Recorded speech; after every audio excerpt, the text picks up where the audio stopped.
Hello and welcome to Subject to Change with me, Russell Hogg. My guest today is David Parnell. David is Associate Professor of History at Indiana University, Northwest. His particular areas of interest are the Byzantine Empire, late antiquity, ancient and medieval warfare, and the Crusades. And today we're going to talk about David's new book, Belisarius and Antonina. And for those who don't know, Belisarius and Antonina, they were born, I think, around the year 500. They served one of the greatest emperors in all Roman history, and they were two of the most interesting and consequential figures of their time. Anyway, welcome, David, to the podcast. Thank you, Russell. It's an honor to be here. Okay, so your period is mainly the Byzantine Empire and late antiquity. And there's a meme going around right now to the effect that women don't realize that men think about the Roman Empire at least once a day. But I don't think the Roman Empire that people are thinking about is the empire of Justinian's time. So why does Byzantium seem to get so little love compared to, say, the Republic or the early empire? That's a great question with probably many answers. One of them probably is that many of us, not all of us, do not get a lot of exposure to the medieval Roman or Byzantine Empire in our primary or secondary schooling. So we might have a brief run through the ancient Roman Republic and the early Roman Empire, and we might be, inundated with images of a fall of a Roman Empire in the 5th century, and then suddenly we're on to the later medieval period, and we're going into Crusades and the Renaissance, and there's an elision of this period of history, I think, in the way a lot of curricula are designed. And then more than that, we also are still dealing with the fallout of many centuries of historiography of the medieval Romans or the Byzantines, which portrayed them as effeminate, weak, wily, not worthy of study, not worthy of their Roman forebears. So I think there's an undercurrent of that still in our society that historians of the Byzantine Empire are trying to overcome and trying to show people that this is a subject worthy of study. So is the idea that maybe English historians trying to sort of associate the imperial greatness of Britain, the imperial greatness they want to associate with is the sort of the high empire. Is that about it? Yes, and in the United States here, we want to think about the Roman Republic because of the founders here and their interest in Roman Republican institutions. So I think interest in the early Roman imperial period and the Roman Republican period sort of far outweighs interest in the medieval Roman or Byzantine period. Okay, well, we'll see if we can repair the balance somewhat today. So it's a very confusing period, though, because for about the last 500 years, the whole Mediterranean, it's one big Roman lake, and it's very easy to understand. But then, quite quickly, we've got Goths, we've got Ostrogoths, we've got Franks, we've got maybe Byzantines, don't know quite what we should call them. So I think the listeners would appreciate it if you would orientate us in the period of Justinian. Can you tell us a bit about, I guess, take us through the last years of the empire in the West and take us up to our period today? Sure, gladly. So if we stretch our minds back to the 4th century, when the empire is whole, many of your listeners may be aware that the first Roman emperor to convert to Christianity was Constantine, and that he was a ruler over a unitary empire, the sole ruler. And then starting with Constantine and following after him, we get various periods where the empire is not divided into two different states, but is ruled by more than one emperor. So Constantine's sons share power for a while. And then we have, through many twists and turns, the Emperor Theodosius, again, being sole ruler over the empire. And then when he dies, he splits power between his two sons, Arcadius and Honorius in 395. And that's really the last time the empire is ruled by a single emperor for some time. So this is where people often talk about a Western and an Eastern empire. It's really still one whole Roman Empire, just with two heads of state, two courts. So that's the Roman side of it. But as you pointed out, we also, in the 4th century, have the beginning of the arrival of these waves of what the Romans called barbarian peoples coming in, what you may call a migration, an armed migration, what you may call an invasion. We have the Goths in the 4th century who defeat the Emperor Valens at Adrianople in 378. We have the Vandals and the Burgundians and the Swabians crossing the Rhine in 406. We have the Vandals moving through what we today call Gaul and Spain, sort of pillaging as they go, and then deciding to cross from Spain to North Africa at the Strait of Gibraltar in 429. They capture Carthage in 439. And then we have a Vandal state in Africa. So through this process, the Roman emperors ruling from Italy have sort of lost the control over Gaul, Spain, and now Africa. And they still control Italy, but they end up in a situation where they don't have the resources needed to pay their forces, to pay their armies while they're ruling in Italy. And this ends up in 476 in a general of barbarian descent named Odovacar overthrowing the last Roman emperor in Italy, Romulus Augustulus. And Odovacar then rules Italy as Rex or king until in 489, the Ostrogoths under Theodoric move into Italy. And in 493, Theodoric kills Odovacar, rather treacherously, I might add, and then sets up an Ostrogothic kingdom in Italy. So this sort of ends Roman imperial control, or at least Roman direct imperial control in the West through this series of invasions and movements. And throughout all this time, as I would like your listeners to keep aware, as I'm very interested in, there is still an emperor ruling in Constantinople.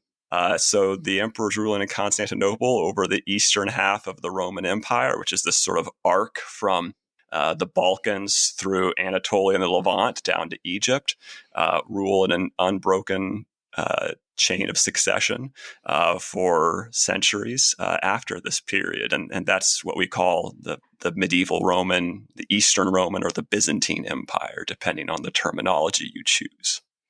And this is just a little bit of a diversion, and maybe I'll cut it out, depending on how it goes with timing.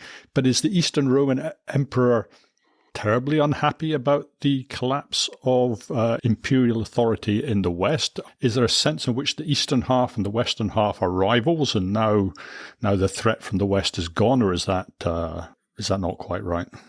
Yes, it's a difficult question to answer, and in part this is a question of source material. You know, it's not like we have diaries of each Roman emperor where they're saying, "Dear diary, I'm very glad to be rid of that opponent of mine in the West," or "I really regret losing my fellow colleague in the West." We don't even have minutes of the imperial consistory or high committee meetings that we could refer to. So we're really dealing with a situation where we have to infer a lot from sources. And so one argument that historians have made is, well, there's not a lot of written material in the Roman East from 476 up until about 527 or so that shows that the Roman emperors in Constantinople regretted the fall of Roman imperial authority in the West. And then all of a sudden with Justinian's reign, we get some of these impressions. Oh, well, we Romans lost these Western territory to these barbarians. And so there's one historical thought which says, well, previous emperors didn't care, and then Justinian sort of ginned up the fact that he cared about it so that he could have casus belli for his wars in the West. But I think it's also entirely possible that we simply don't have the information that we might like to have about what exactly Roman emperors in Constantinople thought about it in that period. And they were indeed very busy with other things and didn't really have the opportunity to do much about what was happening in the West until Justinian. So I think personally it's sort of an open question, but I can see both sides of the argument. Okay, so let's bring in Justinian then and his wife Theodora. So what kind of people are each of them? Because this is the great Roman emperor, but I guess he doesn't start great. So what's his background and what's his wife's background, and what's their relationship? Well, husband and wife, obviously, but you know what I mean. Yes, Justinian and Theodora are very interesting, at least to us moderns, because they come from such unexalted backgrounds. Justinian is the nephew of a poor farmer from the Balkans whose name was Justin. And we have reports that Justin, when he was a young man, left home to head to Constantinople in search of employment and a future with nothing but the clothes on his back and a little bit of bread wrapped up in a knapsack to take with him. So we get this impression that Justinian's family is very poor indeed, and that they have no substantial wealth. There is nothing to recommend them as far as their lineage. They don't have distinguished ancestors. And so Justinian arrives in Constantinople, a parvenu, a new man who is no connection to the ruling elite. And his wife, Theodora, who seems to have always lived in Constantinople, was born there, was born the daughter of a bear keeper who worked for one of the circus factions. Her mother was potentially an actress. And to orientate your listeners to this, these were not high-ranking professions or fields in the Roman Empire, not the way that a famous actress is today. Actors and actresses and circus workers were considered sort of the low, the practically untouchable people of society. If you were an elite, you did not want to be seen associating with them. It was one thing to look at them and see them performing and have a laugh about it, but these were not people that you would share a beverage with or go out to dinner with. You wouldn't seek their autograph. They were beneath you. So Theodora and Justinian come from both very low, unexalted backgrounds, but very different in that Justinian's was poor, but sort of a respectable, hardworking agricultural family, while Theodora was urban and cosmopolitan, probably, but also not reputable. Something was off about her, according to the elite. So how do they come to marry? Does he marry her once he becomes emperor? Is he married to her before? Excellent question. So he does marry her before he becomes emperor, but he is not allowed to marry her by imperial law at the time, which forbids senators and the family of senators from marrying actresses and the family of actresses. So there's this legal attempt to keep the elite classes away from this sort of disrespectable part of society. And Justinian leans on his uncle Justin, who becomes emperor in 518, to pass a new law that would enable senators to marry what the law refers to as reformed actresses, those who have left the field and properly repented of their actions, and so this law passes, and shortly after that, Justinian and Theodora are wed, probably 4 to 5 years before Justinian actually becomes emperor. So he is married to her for several years before he becomes emperor himself. So it sounds like it's a marriage of love then. I mean, it's highly disadvantageous to him. I mean, you say he's a parvenu, he comes from nothing. I suppose by then his father has clawed his way up, and now Justinian's carried up with him, and he's prepared to do this. I mean, this is a big step for him, isn't it? Very big, yes. So Justinian is adopted by his uncle, which makes him legally his uncle's son, which will allow him to claim all sorts of status as the son of the emperor, and will eventually enable him to become emperor himself. So even though Justinian starts with this poor sort of rough and tumble background, he has ascended to already nearly the top of Roman society by the time he chooses to marry Theodora. And there can be no conceivable advantage, sort of politically speaking, to this marriage. It's a marriage that is now legal thanks to this new law, and therefore at least tolerated. But it is the kind of marriage that will win him no respect from the sort of stuffy elite of Constantinople, who see this as a shock to their system and an inappropriate behavior for a man who would be emperor. So clearly this is a marriage of love, because you cannot conceive of a reason beyond love why Justinian would have chosen Theodora. He must love her very much. Okay, so we got a lot to talk about, so I'm going to jump ahead a bit. Justinian is emperor, and for whatever reason, he's not a popular emperor, and there's riots in the Hippodrome. Is that where they have the chariot racing, the Hippodrome? Yeah. So they have riots in the Hippodrome known as the Nika or the Nika riots. I think they go on for some days. I'm a little bit unclear about the exact time frame. So do you want to just, because this to me, the Nika riots and how they are suppressed seems to me to be almost the defining moment of Justinian's reign. So just want to explain what happened. Yes, as you pointed out, these riots begin in the Hippodrome. So a brief orientation to public spectacle and entertainment in this world. By this point, the Christianization of the Roman Empire and changing tastes mean that there are no longer gladiatorial combats in the Roman world. So gladiatorial combats and amphitheater entertainment, such as wild beast hunts, has now largely been replaced by actresses like Theodora and potentially her mother, and on the other hand, chariot races in the hippodromes. So very popular. Almost everybody across the empire has a favorite chariot racing team. At least that's what we're led to believe. Chariot races are very well attended. They are sponsored by the government, so they are free to attend. So it's a great way to blow off steam. You go down to the chariot races and you enjoy yourself.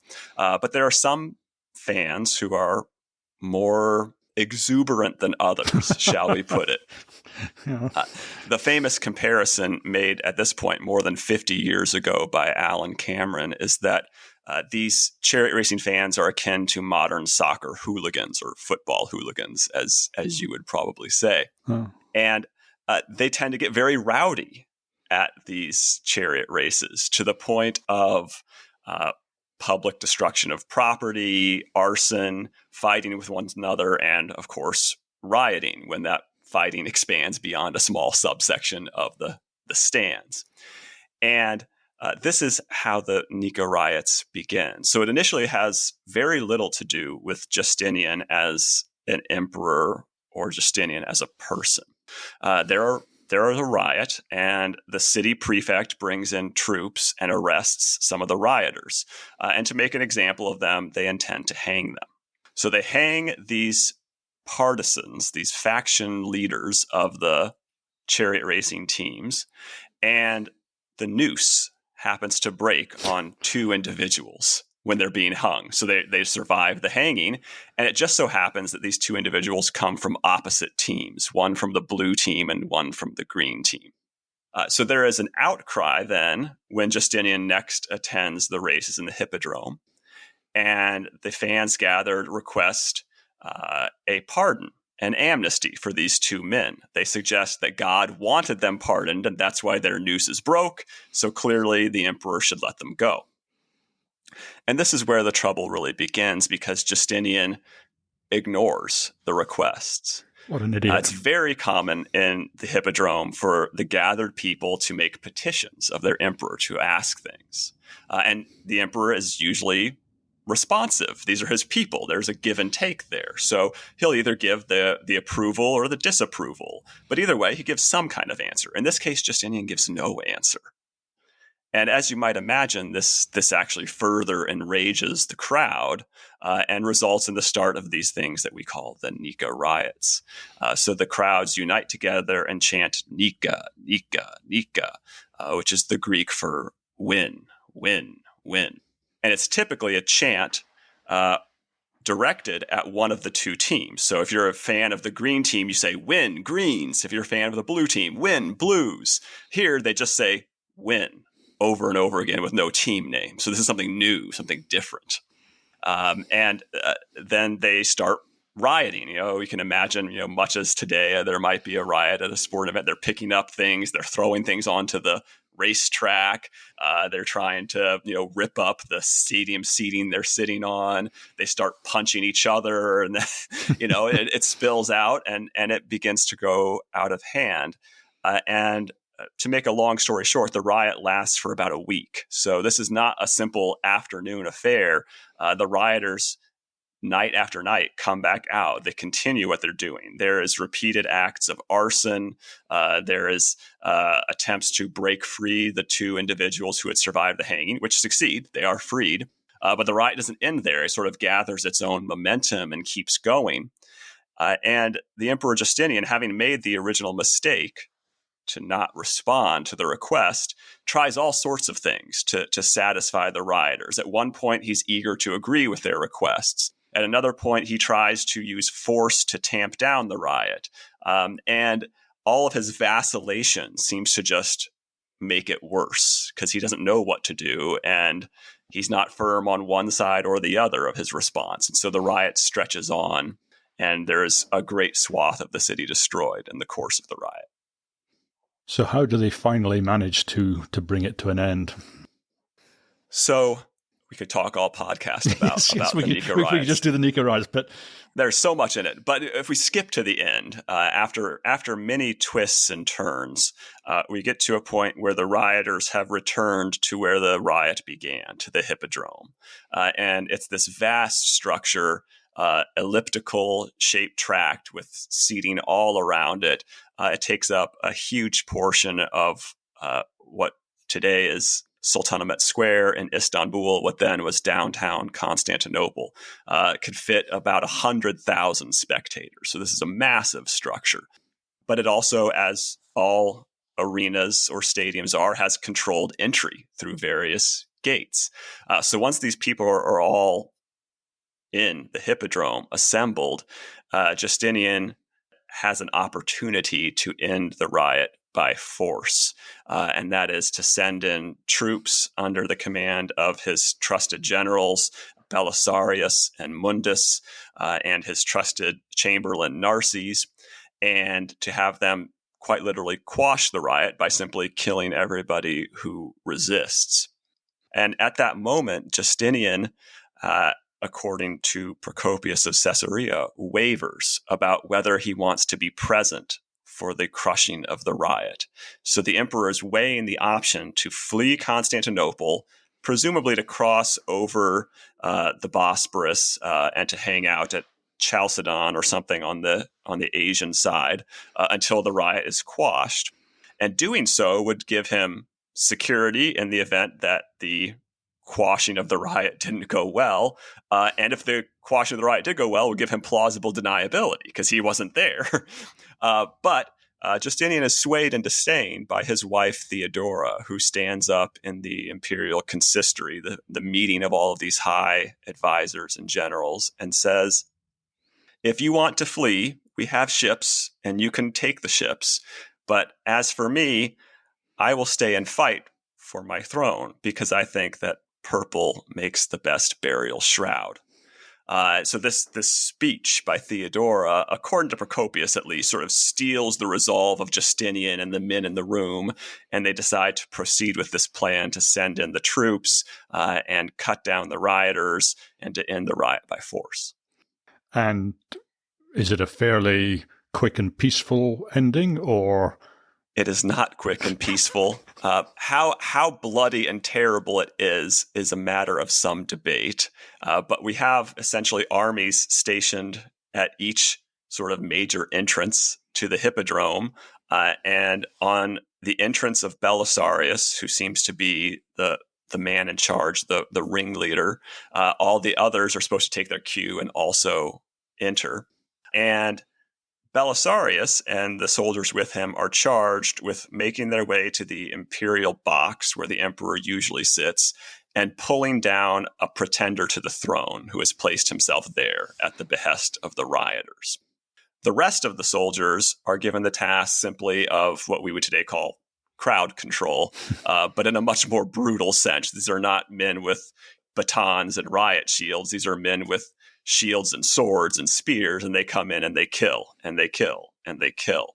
And the report given by Procopius is that 30,000 people are cut down in the hippodrome. If this is true, this is, of course, an utterly horrifying body count and would have meant a scene of considerable carnage, but also it would have taken hours to kill so many people. This is not a process that would have been over quickly or painlessly. It's not like lopping off, one or two troublemakers and the rest disperse. There's nowhere for these people to disperse. They're all trapped in the enclosed space that is the hippodrome as the soldiers go from one side to the other, cutting down at least anybody who resists. Probably not everybody present. There are some survivors, but even if it's not 30,000 people, clearly a good number of people are killed in this process. When you read about it, the comparison that comes to my mind, at least, is Tiananmen Square. I mean, there's that sense of ruthlessness against your own people. I mean, maybe he felt he had no choice. His regime is on a knife edge at this stage, right? Yeah, not being an expert in modern Chinese history and Tiananmen Square, I think one of the differences we might draw is that here Justinian has been given a choice, essentially, by the way the riot has progressed. It's either his throne and potentially his life, or it's putting down the riot and getting rid of this usurper that is sitting in the imperial box, getting acclaimed by the rioters. Because at this point, if the rioters should be allowed to win, should be allowed to place this new man on the throne, there's no way they let Justinian off with, a peaceful retirement somewhere. It's going to be his life, his wife's life, all of his family members' lives. And so it's that, or it's putting down the riot, and he's tried various methods and none of them have worked. So he seems to think that violence is the only option. So it's my understanding that at Tiananmen Square, as much as I'm not an expert, that the protest there was not about to topple the Chinese Communist government and kill all the communist leaders. So that's I'm not saying the stakes are different. The stakes are different, right? Yeah, and I'm not saying Justinian's response is proportional or that we should forgive him for this slaughter. I would not make that claim, but I think that the stakes are different, as you put it. Yeah. Okay, so Belisarius has entered the picture. So who is this man Belisarius? Where has he come from? What's he been doing up to the time of the riots? So Belisarius will become the most famous general of the entire century. But at the time of the riots, he is a young general with a checkered record, to put it generously. So he had begun his career as a private bodyguard of the Emperor Justinian. I should say of the general Justinian. This is before Justinian became emperor. So at some point in his rise to the top, Justinian found a number of young men whom he admired. He brought them into his entourage, as we would say today. He gave them positions of authority, and one of them was the young Belisarius. As soon as Justinian becomes emperor, he is eager to put into positions of authority these young men from his entourage that he sort of came up with, that he trusted. And one of them is Belisarius, who receives a command in what we today call northern Iraq, southern Turkey, so sort of right there in what the Romans called Mesopotamia. And Belisarius uses this command to fight several battles against the Romans' old enemies, the Persians. And one of them is a loss, but it's not quite clear it's Belisarius' fault because this is very early in his career and there's other people with similar ranks present at the battle. Then Justinian promotes Belisarius to the rank of general of the East, the highest ranking military officer on the Persian front. So then it's very clear Belisarius is in charge because he's got the highest title. And with that title, he fights two battles, one at Dara in 530 and one at Callinicum in 531. The first one is a resounding Roman victory. Belisarius defeats a Persian army larger than the Roman army he commands. He wins plaudits and applause. This is one of the greatest Roman victories over the Persians in decades. And then the very next year, Belisarius fights the Battle of Callinicum, and he allows himself to be outmaneuvered and defeated by the Persians. And as a result, there is an inquiry into his conduct, and the Emperor Justinian decides that Belisarius needs, at the least, a break. maybe more than that. He is recalled to Constantinople. He is dismissed from his position. And so at the time of the Nika riots in January 532, Belisarius is a general without an army, a general without a specific position. So he still holds that rank of general, but he doesn't have a specific army he commands. And he's living there in Constantinople, waiting to see if the emperor will give him another chance. And I'm sure he did not imagine that his new chance would come through fighting hooligans in the streets of Constantinople, but that is where his chance came from. So Belisarius seizes this chance to stand loyally by Justinian during the Nika riots, and this throw of the dice works out well for him because Justinian survives the riots thanks to Belisarius, and then Justinian will trust Belisarius with greater and greater grants of authority and power, which will lead him on to the career that he eventually has. So you'll have to tell me, but my assumption is that after the Nika riots, presumably the regime is pretty shaky in that this must have, I mean, I'm assuming it must have been massively unpopular. So my assumption is that Justinian, he comes up with the idea that what we need is to make the Roman Empire great again. And the way to do that is to recover the old Roman provinces in Africa. So is it all a PR exercise to support the regime, or is there some wider strategic necessity at work here? Yeah, this is a great question, and I think it's still a matter of debate among historians. So we have two sort of extreme explanations for the decision Justinian makes to take on the Vandal kingdom in Africa and then eventually the Ostrogothic kingdom in Italy. So on the one hand, we have the suggestion that Justinian had long dreamed and long planned of a restoration of the Roman Empire, a restoration through the law by revamping the legal code, a restoration of the physical fabric of the empire by engaging in building projects, and a restoration of political and military authority by restoring Roman rule to these lost Roman territories in the West. So that's one explanation. On the other hand, we have this other explanation, which you alluded to, and in that one, there is almost no sort of long-term thinking or strategic goal. Instead, the emperor is casting about for some kind of distraction from his own unpopularity, some sort of quick victory he can earn to sort of boost his reputation, and he is then an opportunist at best or a desperate gambler at worst in his Western ventures. So these two are obviously very diametrically opposed interpretations of how Justinian came to plan and execute these campaigns. And I tend to think that the truth lies somewhere in the middle, that Justinian's decision to engage in these Western adventures is partly based on some innate conviction that he does want to have a restoration of the Roman Empire, also partly based on some desire to find a way to get a win, to boost his reputation and his long-term history. And finally, it's partially based on circumstances on the ground. We don't know how Justinian would have acted if he were not presented with casus belli by first the Vandals and then the Ostrogoths. And the way that history is described to us by Procopius of Caesarea, who wrote of Justinian's wars, there are very clear reasons that Justinian is provided with to engage in these wars.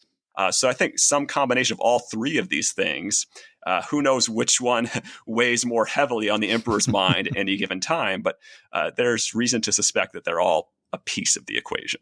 So what have the Vandals done? I mean, apart from, their name would suggest they're up to no sort of all sorts of mischief all the time, but what have the Vandals done to enrage Justinian that causes him to send this army across? So I think it's important to set Justinian's decision in context a little bit. The Eastern Romans, the Roman emperors in Constantinople, had been displeased with the Vandal occupation of North Africa for some time. So there were more than one attempt to send armies from the eastern half of the empire to retake the territories that the Vandals were controlling. So Justinian is not new in this. So I think there's always some historical animosity we can refer to there. But the more immediate concern that Justinian has is that a recent Vandal king named Hilderic had shown considerable kindness to Christians that believed the Nicene Creed, to Nicene Christians. And this was unusual in Vandal history because the Vandals converted to an Arian form of Christianity. And so for many decades, they maintained a vigorous persecution of Nicene-believing Christians in North Africa. And the Eastern Romans, being by and large Nicene-believing Christians, found this hard to stomach. And I think the emperors felt a little bit of responsibility for their co-religionists in North Africa.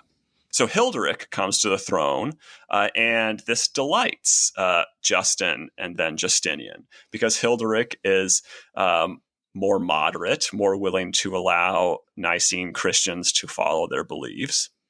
And then shortly before the decision to attack the Vandals, Hilderic is overthrown and imprisoned by his nephew, Gelimer, who then becomes the new Vandal king.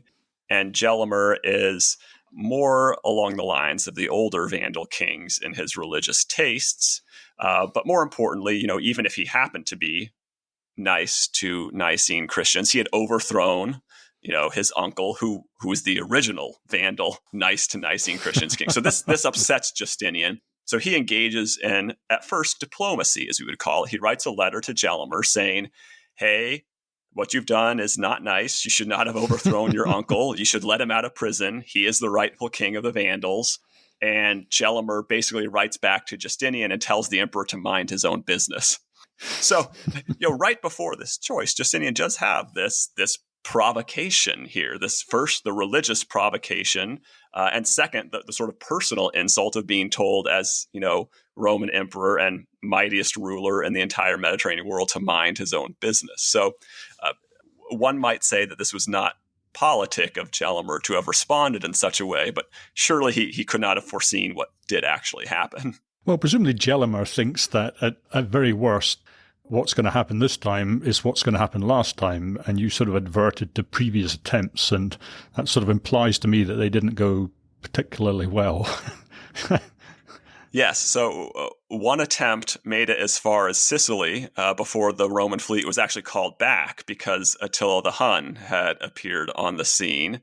And a second attempt made it all the way to North Africa off the coast of Carthage. But then the Roman general and fleet commander lost attention at the wrong moment, allowed his fleet to be surrounded by Vandal fire ships, which then sailed in and set his fleet alight and sunk the vast majority of the ships and killed the vast majority of the soldiers aboard, so that the Roman expeditionary force never actually set foot on the ground of North Africa. So the last two attempts by the Eastern Romans to take back North Africa had been canceled and then a spectacular failure. So, if Gelimer's looking at this history, he might have reason to feel somewhat confident that, he's not in any real danger from this Justinian way off in Constantinople.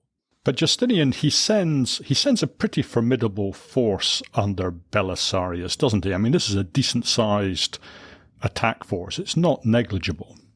Yes, this is one of the arguments of my book, and I'm responding to a long chain of modern historians who have looked at the fleet of Belisarius and declared it to be almost too small for the job, and the emperor's just sending almost a token force to North Africa. It's a gamble to see if it'll work. And my argument is that this is a measured investment that the emperor is making in this campaign. He's not sending an overly large force. He's not sending a force that comprises half of all of his armies and ships. But he's not sending a tiny force either. The number of ships is about 500, which is not small. The number of soldiers is about 18,000, plus or minus some private bodyguards of Belisarius and his fellow high-ranking officers. And this is in line with the other campaign forces we know about from the time period, which range between 15,000 and 20,000 or maybe 25,000. So it's not a huge army, but it's not small either. It's a reasonably sized campaign army for this period. And by sending it, the emperor is saying, this is something I want to happen. I want to see Belisarius and his army succeed. I'm not underinvesting in him. And coming with Belisarius is his wife, Antonina, who comes into the picture for the first time. So shall we say a bit about Antonina's background to the extent that we know it? And why does Belisarius bring his wife on campaign? Is that unheard of? I'm not quite sure. Yes, this is one of the sort of beautiful images of late antiquity. Is we have this formidable fleet sailing out of Constantinople, all of these ships, all of these soldiers, and on the flagship stands the general in command, Belisarius, and next to him his wife. And that's extremely interesting because this is not, as far as we can tell, overly common. We have other examples from far more ancient Roman history. So in the 1st century, we know that some Roman generals were accompanied by their spouses on campaign. But we have very little direct evidence in the intervening period that this was at all common. And yet it's reported to us by the historian Procopius as not being anything out of the ordinary. He just says, well, and there sailed Belisarius and also his wife Antonina. There they are. So it is unusual, but presented as normal. And I think that's very interesting. Antonina herself is this fascinating figure. We can think of her almost as a Theodora light, if we wanted to do so. She comes from the same world as Theodora. Her father was a charioteer. Her mother was an actress. We know that she is associated with either Thessaloniki or Constantinople, because those are the places her father raced his chariots. So she might have been born in either city. But either way, she is much like Theodora. She is the daughter of entertainers. She lives in a large metropolis, so she is cosmopolitan. She is urbanite. She has an understanding of the world of entertainment and what that means. But she also is therefore of lesser status than elite women in society. And Belisarius, as a general, is much like Justinian. He comes from a rural background in the Balkans. We don't know how wealthy he was. He might have been richer in his family than Justinian was. But either way, he's a rural individual from the Balkans who comes to Constantinople to make his career in the Roman army. And so Belisarius and Antonina in their origins are like a microcosm, a copy almost of Justinian and Theodora. One distinct difference we know is that Antonina was married before she met and married Belisarius. So she had at least one marriage before she met Belisarius, and she had at least 2 children through that marriage before she met Belisarius. So when Belisarius and Antonina wed sometime before this Vandal campaign, he, the young, strapping, up-and-coming general, was marrying a widowed woman who was the mother of 2 children and was probably at least a few years older than him. So this is not the pairing you might expect for a young and upcoming sort of swashbuckling general. Yes, it's extremely odd because, well, you tell me, what is marriage like at this period in Roman history? Because I always imagine marriage amongst the elite as being elite families marrying to other elite families to try and get some sort of marriage advantage. Is marriage the same in our period as it was maybe in, I don't know, the High Empire, or has something changed? Maybe has Christianity changed the nature of marriage? I'm sort of just struggling to understand if it's comparable, because you had monogamy. Monogamy was the way of it even in the pre-Christian time. So is marriage different now, or is it broadly the same?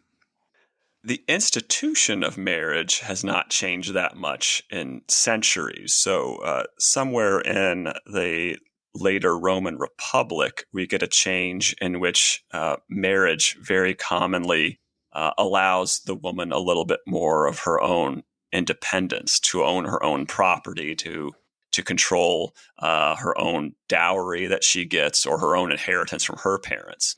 So for many centuries now, women have had sort of this additional freedom that they did not have in the early Republican period. But as you point out, it's not uncommon to see marriage used as a tool, at least among elite families, for moving up the political order. And so sons and daughters might be matched in this way to sort of advance a family's interests.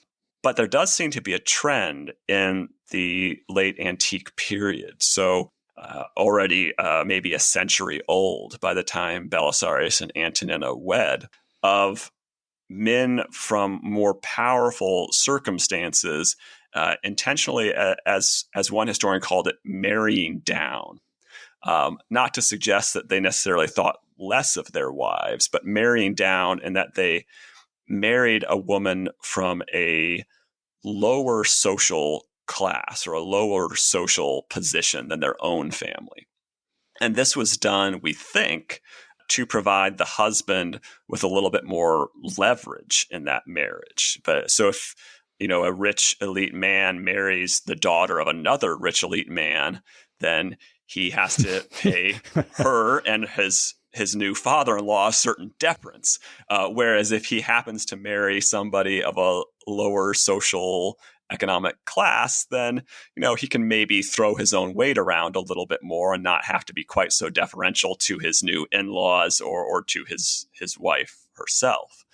So we see this with both Justinian marrying Theodora and Belisarius marrying Antonina. This is 2 examples of men with a fair degree of power and with prospects in society marrying women whose families could not hope to challenge them.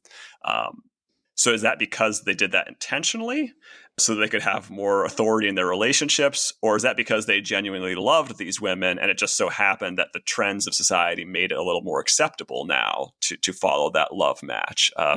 Is the kind of question that we could only answer for certain with more detailed information from the parties. Yeah. Well, I mean, I've just realized, by the way, that I've been mispronouncing. I've been calling her Antonina and you've been calling her Antonina. This is not a mispronunciation on your part. I would like to throw in there, as I've experienced this a number of times as well. I think the way you are pronouncing her name, Antonina, is probably much more common, certainly in UK English. I pronounce it Antonina as sort of a little bit of an affectation, I suppose. This is how the Greeks would pronounce it. Right. Yeah. The Greek is Antonina. The middle part of her name is nu iota nu, or as we would say nin if we Englishized the words. And as far as I know, in ancient Greek, that sounds like nin. There is no sort of nine sound to it. So it's a little bit of a classical affectation to call her Antonina. I'm trying to reproduce it as I think, a speaker of classicizing Greek might have pronounced it. I'll try to follow you, but I don't promise to do so consistently. You say we don't know if it's a marriage of love or exactly, but it is striking because Antonina is, I think you guesstimate that she's 5 years his senior, and she comes with two sons? He must have had choices, so that does sound like, and everything that comes later suggests that they were extremely close. I mean, the bare fact that he's taking her with him on campaign, because, you mentioned people were taken on campaign sometimes in the early empire, but my recollection is that the campaigns were setting out from Roman territory, and you didn't take your wife into enemy territory, but that's what's happening here, right? Yeah, Antonina is being brought into the teeth of the enemy, and not just any enemy. As we've talked about before, this is an enemy in which the Romans have had no success fighting over the last several decades, and this is a campaign that many realized was quite risky. In fact, Justinian's top civilian ministers argued against him engaging in this campaign. They said this is a fool's errand, and if you fail, it's going to bankrupt us, and there's all these problems with it.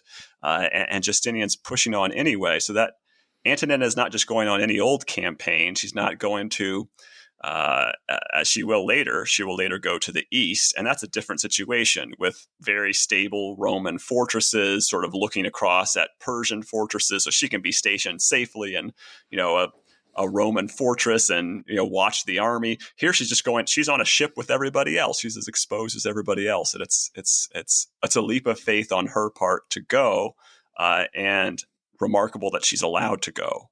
Okay, so as you say, the advisors are dead against it, and the Vandals are almost inevitably successful when they meet the Romans. So presumably this is a long fought, bloody campaign to and fro over many years. So just, is that about, did I get that about right? What actually happens? I appreciate you setting me up to provide the dramatic, the dramatic response. No, it is not that way. Wow. Okay, it is actually quite shocking. I won't do the faux surprise. It is actually quite surprising. We have this campaign that unfurls extremely rapidly.